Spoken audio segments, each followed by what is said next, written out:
Good evening, ladies and gentle dinos, and welcome to one of Science top radio shows to this date.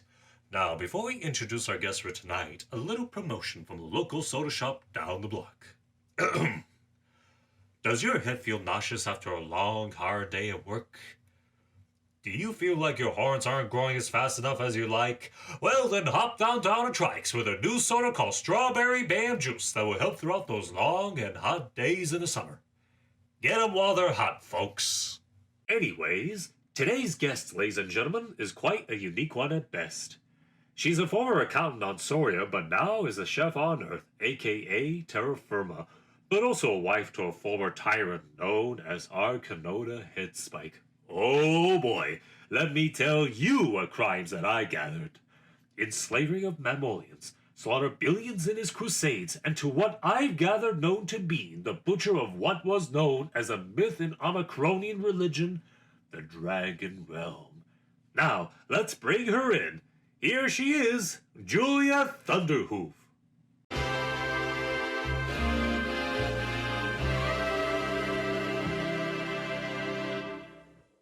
Hello, Laurence. Can you hear all right? I hear you loud and clear, my dear. How are you this fine evening? Oh, good, thank you. It's a pleasure of you having me on your show, Mr. Stampfoot. Pleasure is all mine, pretty lady. So, got anything to drink tonight? Oh, just a simple herbal tea for me. Herbal tea? Isn't that for more leisure folks? You know the type that common folk drink. Well, you'd be surprised what most people drink. What do you mean by common folk? I'm no richer than most common people. Well, come on, Julia. Do you really think that? You know, despite whom you're married to? Excuse me? Excuse you, indeed. What's it like having a former tyrant as a husband? Must be luxurious, isn't it?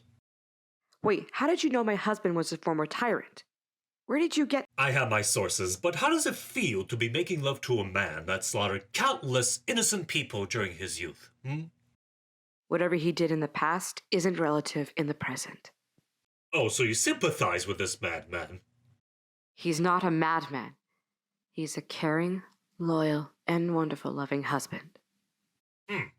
It seems like you're covering up for something that you're hiding. Do you know what kind of horrible crimes he committed during his time in the Dragon Realm?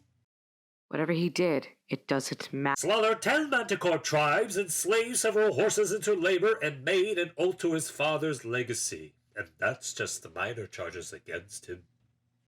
Look, I'm sure he regrets his actions. That's why the elves of that realm helped him in realizing what he's done.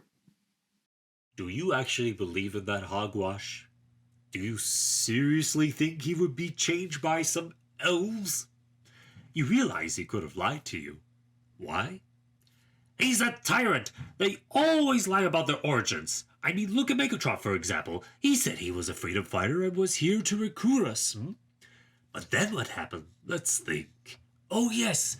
He betrayed us and put us in a military occupation, but it was only then, when the Autobots came to help us, was the only time we were free to go back. My husband is no liar. Trust me.